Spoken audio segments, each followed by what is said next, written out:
Hello friends, my travel summary channel में एक बार फिर से आपका स्वागत है। तो आज हम डिस्कस करेंगे सोमनाथ के बारे में। तो दीव तक हमने कवर कर लिया था एपिसोड 5 में। तो अब ये एपिसोड 6 में हम सोमनाथ के बारे में कवर करेंगे। तो ये हमारी जर्नी थी बाई कार। हैदराबाद से सौराष्ट्र हमने कवर किया था। द्वारका जामनगर होते हुए हम वापस लौट के आए थे। और ये हमारी जर्नी थी। तो सबसे पहले हम जो है ये यात्री निवास में पहुंच गए थे। यहाँ पे आपको रूम्स आप चेक कर सकते हैं अगर आपकी एडवांस में बुकिंग नहीं है। तो ये जस्ट सोमनाथ टेम्पल के जस्ट हाफ किलोमीटर पहले जो है आपको ये मिल जाएगा। इसमें आपको रूम्स पीक टाइम में तो मिलना मुश्किल है, बट आप ट्राई कर सकते हैं। अगर आपका more than one day visit है प्लान का, तो आप हर दिन ट्राई कर सकते हैं यहाँ पर। हमको रूम नहीं मिला था तो हमने नियर बाई गेस्ट हाउस में स्टे किया था। तो अच्छा नीट एंड क्लीन है गेस्ट हाउस इनका यात्री सुविधा केंद्र। तो यहाँ पर आप जा सकते हैं। वहाँ पर ही आपका म्यूजियम भी है, तो म्यूजियम भी आप देख लें। छोटा सा म्यूजियम है, 20-30 मिनट्स में आपका कवर हो जाएगा उसी कैंपस के अंदर में। और वहाँ पे आपका पार्किंग भी मिल जाएगा, तो इनकेस पार्किंग की कोई प्रॉब्लम हो तो आप म्यूजियम के पास में पार्किंग कर सकते हैं। वहीं पर आपको जो है खाने का भी इनका केंद्र है। वहाँ पर आप 70-80 रुपीज़ में थाली मिलती है, वो भी आप खा सकते हैं। 11 to 3 जो है थाली मिलती है, और इवनिंग में 7 to 9 आई थिंक रहता है। ये सारे प्लेसेस हैं जो कि आप विजिट कर सकते हैं। और विद इन 5 किलोमीटर रेडियस में आप ये सारे प्लेसेस आप विजिट कर सकते हैं। तो इसका आप प्लान बना सकते हैं। यहाँ के लिए इनका एक सिटी सिटी बस भी चलता है सोमनाथ टेम्पल के सामने से। वहाँ से आप बोर्ड करके थ्रू आउट जो है डे आप कवर कर सकते हैं। देन उसके बाद हम दोपहर में हम पहुंचे थे। तो दोपहर में हमने शाम को 4-4:30 बजे के करीब त्रिवेणी संगम है, वहाँ पे हम चले गए थे। त्रिवेणी संगम में आपको अच्छा व्यू मिलेगा। बहुत अ, अच्छा तो नहीं, लेकिन हाँ ठीक ठीक है अभी। यहाँ पे बर्ड्स जो है मिलेंगे आपको, इनको फीड कराते हैं वहाँ पर, तो ये भी आप फीड करा सकते हैं। कबूतर भी हैं, इनको भी आप दाना खिला सकते हैं। देन उसके बाद हम सूर्य मंदिर चले गए थे। सूर्य मंदिर काफ़ी पुराना मंदिर है। और सूर्य मंदिर में भी आप जा सकते हैं। ये सूर्य कुंड है, जस्ट उसके सामने ही नीचे सीढ़ियाँ बनी हुई हैं। सूर्य कुंड है यहाँ पर। और इसके बाद हम जो है पांडव गुफा चले गए थे। तो ये रहा सूर्य मंदिर, और ये यहाँ पर इधर सूर्य कुंड है। इसी के जस्ट सूर्य मंदिर के जस्ट अपोजिट में हिंगलाज माता की गुफा है। ये पांडव गुफा भी बोलते हैं इसको। यहाँ पर एटलीस्ट आपको 1 आवर लग जाएगा अगर क्राउड है, क्योंकि यहाँ पे एक ही गुफा है जिसमें 3-4 लोग जाते हैं, और फिर 3-4 लोग वापस जब तक नहीं आ जाते तब तक नेक्स्ट 3-4 लोग नहीं जा सकते। तो यहाँ इजीली 1 to 1.5 आवर आपको लग जाएगा।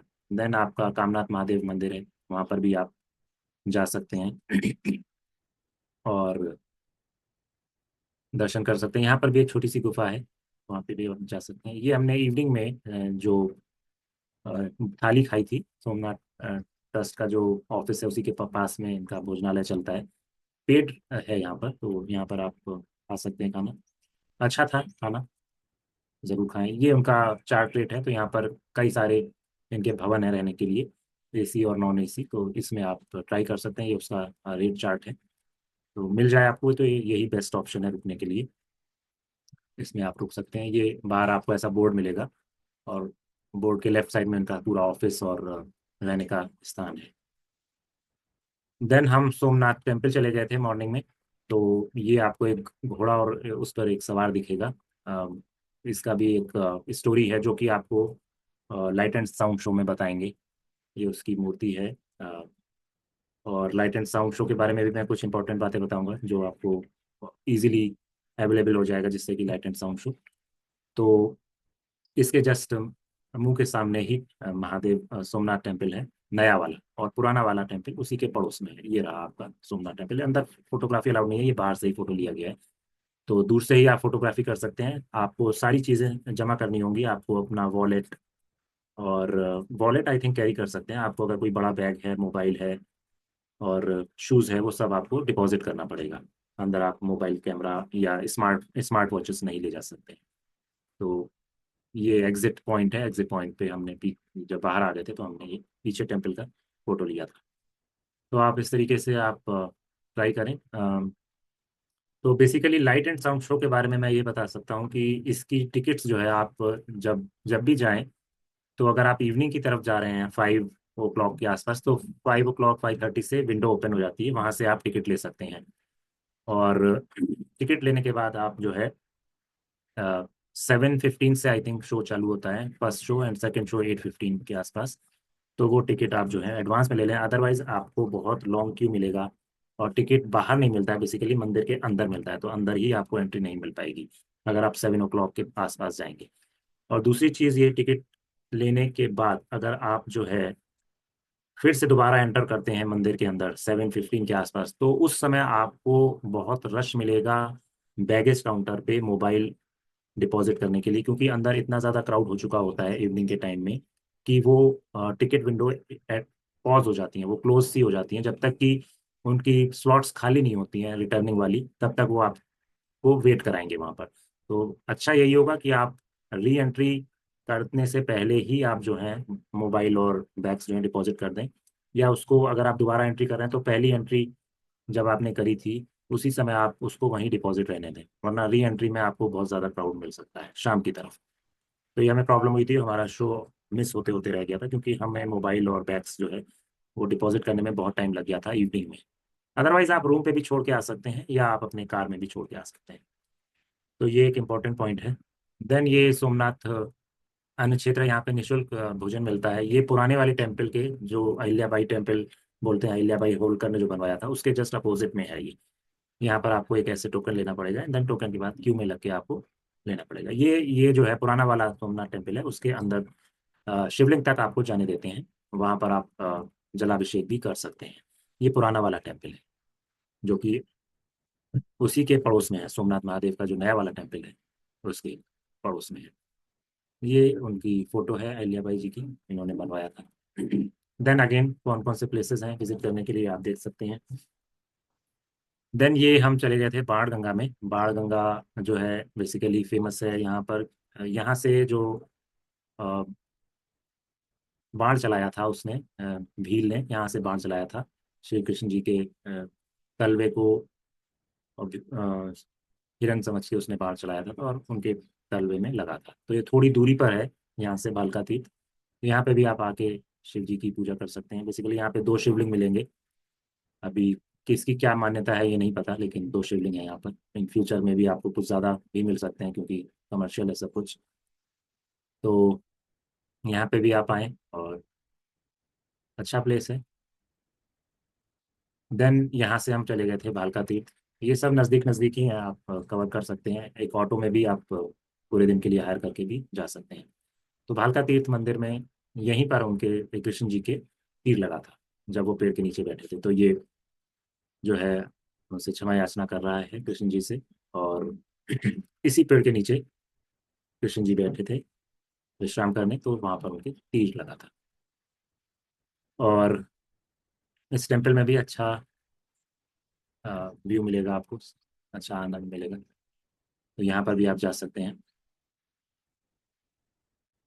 और फोटोग्राफी अलाउड है। ये बाहर से भालका तीर्थ मंदिर का फोटो है। देन ये सिटी बस का भी मैंने फोटो ले लिया था। ये इतने प्लेसेस आपको विजिट कराएगी बस जो है, थ्रू आउट द डे चलती रहती है। 30-40 रुपीज़ का टिकट लगता है। ये इन सब जगह पे आपको ड्रॉप कर देगी और पिक कर लेगी। तो इसकी टाइमिंग रहती है, उस टाइमिंग के हिसाब से आपको चलना पड़ेगा। अगर आपको अपना आराम से काम करने हैं, सारे आराम से दर्शन करने हैं, तो आपको शायद बस के थ्रू नहीं आना है, फिर तो आप अपने प्राइवेटली कहीं ऑटो या कार से जाएं। तो ये गोलोक धाम तीर्थ है। गोलोक धाम तीर्थ में यहाँ से कृष्ण जी जो है गोलोक धाम में गए थे। यहाँ पर उनका देह त्यागी थी उन्होंने, कृष्ण जी ने। तो भालका तीर्थ से गोलोक धाम जो है वो बाढ़ लगने के बाद वापस आए थे चलकर। और यहाँ से वो जो है फिर उनका अंतिम संस्कार किया था अर्जुन और द्रौपदी ने। तो यहाँ भी आपको काफी सारे टेम्पल मिलेंगे। बलदेव जी की गुफा, और गीता मंदिर, लक्ष्मी नारायण मंदिर, और उनकी चरण पादुका भी है इसी जगह पर। तो ये यहाँ से जो है वो उन्होंने अपनी देह त्याग दी थी श्री कृष्ण जी ने। तो यहाँ पर भी आप इसकी परिक्रमा कर सकते हैं। और यहाँ पर भी आपको थोड़ा बर्ड्स मिलेंगी आसपास, और यहाँ पर भी आप फीड करा सकते हैं। और अच्छा प्लेस है ये, उसकी पूरी कथा लिखी हुई है किस किस तरीके से ए, भेलिए ने जो है यहाँ पर कहाँ से तीर चलाया था। गीता मंदिर है। देन हम रिटर्निंग के टाइम पे श्री राम टेम्पल गए थे। श्री राम टेम्पल भी अच्छा टेम्पल है, बहुत ही प्यारा टेम्पल है। और यहाँ पर भी ओनली मॉर्निंग में यहाँ पर जो है प्रसाद मिलता है। और यहाँ पे 11 से 3 अगर आप आते हैं तो आप यहाँ पे अन्न ग्रहण कर सकते हैं।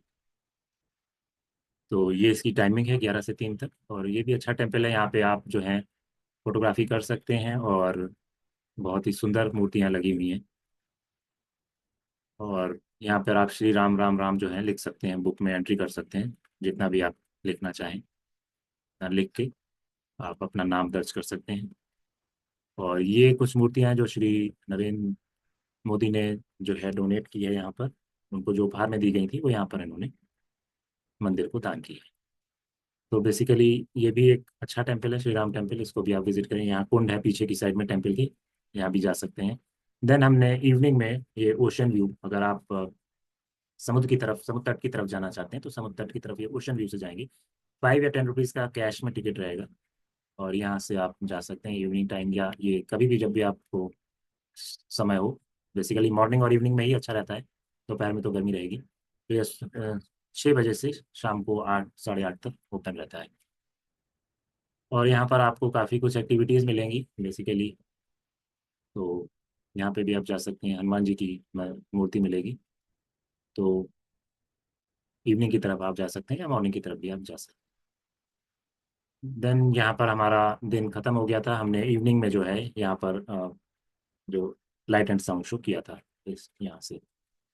तो आप ध्यान रखें, लाइट एंड साउंड शो का टाइमिंग जो है उसको मैच करते हुए आप अपना प्लान कर सकते हैं इवनिंग की एक्टिविटीज़। और एटलीस्ट आप अपना साथ कुछ बैगेज कैरी नहीं करें, अदरवाइज आपको प्रॉब्लम हो सकती है। देन हम रिटर्न हो लिए थे पोरबंदर की तरफ। पोरबंदर जाते समय हमें एक माधव होटल मिला था, काफ़ी अच्छा होटल मिला हमको रात में रुकने के लिए। हम नाइट में ही रिटर्न हो लिए थे पोरबंदर की तरफ। और थोड़ी दूर पे 30-40 किलोमीटर आगे जो है ये माधव होटल मिल गया था हमको। अच्छा वेल मेंटेन्ड है, खाना बहुत टेस्टी है। यहाँ पर भी आप रुक सकते हैं पोरबंदर जाते समय, या नाइट में अगर रुकना चाहते हैं तो यहाँ पे भी रुक सकते हैं। इसके बाद हम ये रुक्मणी मंदिर चले गए थे। रास्ते में मिला था पोरबंदर जाते समय। तो रुक्मणी जी का टेम्पल यहाँ पे बन रहा है। और यहीं पर आपको पास में एक और जगह मिलेगा जहाँ पर श्री कृष्ण जी और रुक्मणी जी की शादी हुई थी। और यहाँ पर उन्होंने फेरे लिए थे। तो ये वो प्लेस है जहाँ पर उन्होंने फेरे लिए थे, कृष्ण जी और रुक्मणी जी ने। क्योंकि उन्होंने भाग के शादी करी थी तो यहाँ पर आके उन्होंने अपनी शादी संपन्न की थी। तो यही ये वो प्लेस है जहाँ पर उन्होंने अपनी मैरिज जो है की थी। तो उसके बाद हम चले गए थे माधवपुर बीच। छोटा सा एक एरिया है, ज़्यादा कुछ क्राउडेड नहीं है। लेकिन रास्ते में पड़ा था तो हमने माधवपुर बीच में भी थोड़ा सा आधे घंटे के लिए स्टॉपेज किया था। क्लीन है लेकिन पानी थोड़ा रफ है, अंदर ना जाए पानी में। तो इस तरीके से हमारा ये विजिट कंक्लूड हुआ पोरबंदर और आसपास के एरिया का। नेक्स्ट वीडियो में हम आपको बताएंगे कि, सॉरी पोरबंदर नहीं, ये सोमनाथ का। नेक्स्ट वीडियो में हम पोरबंदर के बारे में बताएंगे आपको। तो देखें और प्लान करें एक बार जाने का। तो thanks for watching the video. Thank you. Bye.